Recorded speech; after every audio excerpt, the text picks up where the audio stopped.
Hey guys, welcome back to your own YouTube channel JD Career Group. Today we are going to continue our lesson number 3 of Basics of Stock Market Classes. तो आइए अब हम शुरू करते हैं अपना lesson number 3 जिसमें हम डिपॉजिटरी और डिपॉजिटरी पार्टिसिपेंट के बारे में डिटेल एनालिसिस करेंगे। तो आइए अब हम डिपॉजिटरी की डेफिनेशन से शुरू करते हैं।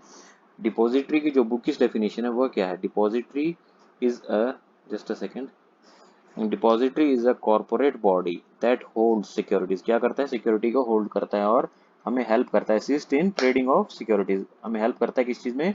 सिक्योरिटीज की ट्रेडिंग करने में। तो ये तो होगी हमारी बुकिश लैंग्वेज की डेफिनेशन। अगर हम लेमेंस लैंग्वेज में बात करें कि डिपॉजिटरी क्या है और ये क्या काम करता है, तो डिपॉजिटरी क्या है? डिपॉजिटरी इज ए बॉडी या फिर हम कहें एंटिटी। क्या है? एंटिटी या फिर बॉडी। और ये काम क्या करता है? ये काम करता है सिक्योरिटीज को होल्ड करने का। तो ये होगी जो हमारी लेमेंस लैंग्वेज में इसकी डेफिनेशन। ठीक है दोस्तों, एक बारी और मैं आपको रिपीट कर देता हूँ कि डिपॉजिटरी क्या है। डिपॉजिटरी इज ए एंटिटी और बॉडी। अगर हम इसके काम की बात करें तो डिपॉजिटरी क्या करता है? डिपॉजिटरी होल्ड्स ऑल सिक्योरिटीज इन इलेक्ट्रॉनिक फॉर्म। बल्कि यह सिक्योरिटीज ही नहीं, किसी भी प्रकार के डाटा को डेटाबेस के फॉर्म में मेंटेन करके रखता है। तो यह तो होगी इसकी बेसिक जानकारी कि डिपॉजिटरी क्या होता है। तो आइए अब हम इसे एग्जाम्पल के जरिए समझते हैं। जैसे कि आपने पैन कार्ड सुना ही होगा दोस्तों। पैन कार्ड का जो भी रिकॉर्ड होता है वो कौन मेंटेन करके रखता है? वो मेंटेन करके रखते हैं डिपॉजिटरी वाले। वो डिपॉजिटरी कौन है? NSDL या फिर CDSL। उनके बारे में हम आगे डिटेल में पढ़ेंगे। अपने पैन कार्ड पे हमेशा कॉर्नर में लिखा रहता है NSDL। वो NSDL क्या होता है? डिपॉजिटरी, जो कि हमारे पैन कार्ड धारकों के पूरे रिकॉर्ड को मेंटेन करके रखता है, पूरे डेटाबेस को मेंटेन करके रखता है। तो आइए अब हम आगे चलते हैं। इंडिया में जो मेन टू डिपॉजिटरीज हैं वो कौन कौन सी हैं? CDSL और NSDL।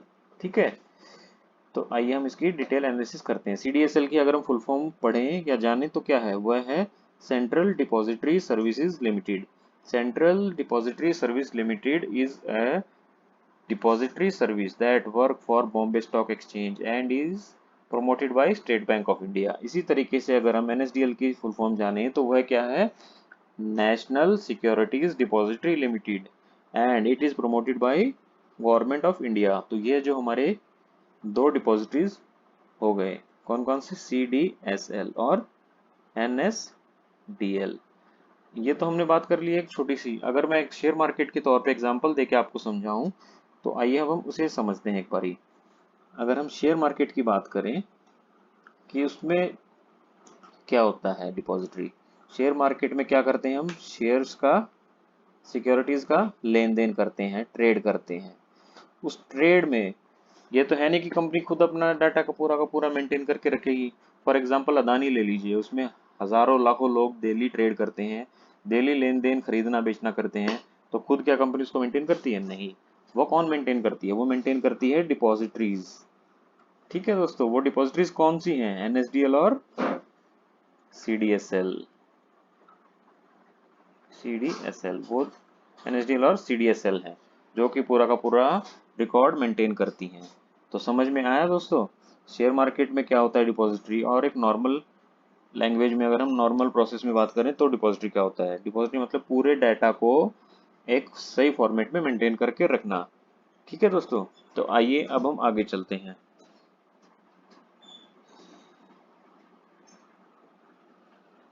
आगे बढ़ते हुए हम देखेंगे, ये तो हमने जान लिया कि इंडिया में जो मेन इंपॉर्टेंट दो डिपॉजिटरीज हमारी कौन कौन सी हैं? NSDL और CDSL। यह दोनों क्या हैं? यह दोनों एक प्रकार की कंपनियां हैं। यह क्या काम करती हैं? जो हमारी सिक्योरिटीज हैं उनके डाटाबेस को मेंटेन करके रखती हैं।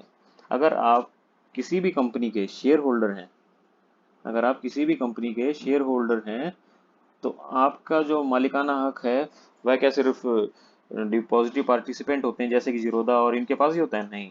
वो आप कभी भी अपना रिपोर्ट जाके NSDL और CDSL की साइट से जाके डाउनलोड कर सकते हैं। ठीक है दोस्तों, तो आपको अगर कभी भी किसी भी तरीके की अपने शेयर्स की जानकारी लेनी है, उनकी रिपोर्ट्स निकालनी है, तो आप सीधा का सीधा जाके NSDL की साइट से डाउनलोड कर सकते हैं। जो आपके ब्रोकर होते हैं जैसे जीरोधा, 5 पैसा, इनका कोई लेना देना नहीं होता। ये तो आपके एक ब्रोकर होते हैं जो आपको अकाउंट खोल के देते हैं, किस चीज़ के लिए, अपने अकाउंट को होल्ड करने के लिए। जो थोड़ा सा एग्जांपल और देके मैं समझाता हूँ। देखिए फॉर एग्जांपल आरबीआई, आपने नाम तो सुना होगा ना आरबीआई का। आरबीआई क्या करता है, आरबीआई रेगुलेट करता है, आरबीआई रेगुलेट करता है, ठीक है, किस चीज़ को, वह एजेंट, वो कस्टमर से खुद डायरेक्ट डील नहीं करता है, किससे डील नहीं करता है, खुद कस्टमर से, कस्टमर से वो खुद डायरेक्टली डील नहीं करता है, वो क्या करता है, एजेंट को अपॉइंट करता है। उसके एजेंट कौन है, जितने भी कॉमर्शियल बैंक हैं वो सब उसके एजेंट हैं, जैसे कि स्टेट बैंक, पीएनबी, और जो भी कोई बैंक है वो सब क्या है, उसके एजेंट हैं। हम इनके साथ अपना अकाउंट खोलते हैं और हम जो पैसा है वो कहाँ जमा कराते हैं, इन बैंक्स में जमा कराते हैं। हमारा आरबीआई से कोई लेना देना है नहीं। उसी तरीके से हमें डिपॉजिटरी से कोई लेना देना नहीं है। हम अपना अकाउंट खोलते हैं डिपॉजिटरी पार्टिसिपेंट के साथ। डिपॉजिटरी ने किसको अपॉइंट किया, डिपॉजिटरी पार्टिसिपेंट को अपॉइंट किया एज ए एजेंट, ठीक है। डिपॉजिटरी पार्टिसिपेंट का मैंने एग्जांपल देके भी समझाया, हमने ऊपर लिखा है वो भी दिखा देता हूँ एक बारी। डिपॉजिटरी पार्टिसिपेंट के जो हमारे examples, Zerodha, angel broking, HDFC securities, शेर खान, मोतीलाल ओसवाल, ये सब के हमारे डिपॉजिटरी पार्टिसिपेंट हैं जो हमें हेल्प करते हैं डिमेरिटलाइज अकाउंट खोलने में और शेयर्स को होल्ड करने में। जैसे हम पैसा कहाँ पे रखते हैं, बैंक में, उसी तरीके से हम अपना शेयर्स को होल्ड करते हैं कहाँ पे, डिमेरिटलाइज अकाउंट में। वो हमें कौन खोल के देता है, एजेंट। एजेंट कौन है, डिपॉजिटरी पार्टिसिपेंट। तो ये जो चैन है आपको, मेरे को लगता है आई थिंक क्लियर हो गई होगी, ठीक है दोस्तों। डिपॉजिटरी आप सबको क्लियर हो गया है कि डायरेक्टली हमसे डील नहीं करता है। जिस प्रकार आरबीआई हमसे डायरेक्टली डील नहीं करता, उसी तरीके से डिपॉजिटरी भी हमसे डायरेक्टली डील नहीं करता। तो आइए अब हम इस चैप्टर को क्लोज करके आगे चलते हैं फिनिशिंग की तरफ, ठीक है दोस्तों। तो हम एक बार 2 सेकंड के लिए रिवाइज कर लेते हैं कि डिपॉजिटरी और डिपॉजिटरी पार्टिसिपेंट में क्या अंतर है। डिपॉजिटरी क्या है, डिपॉजिटरी तो रेगुलेट करता है, उसका कस्टमर से कोई लेना देना नहीं है। डायरेक्ट जो हम डील करते हैं किससे करते हैं, डीपी के साथ डील करते हैं। और जैसे कि इसमें आरबीआई हो गया और इधर कौन हो गया, स्टेट बैंक, हम डील किससे करते हैं, स्टेट बैंक से या फिर कोई भी अदर बैंक।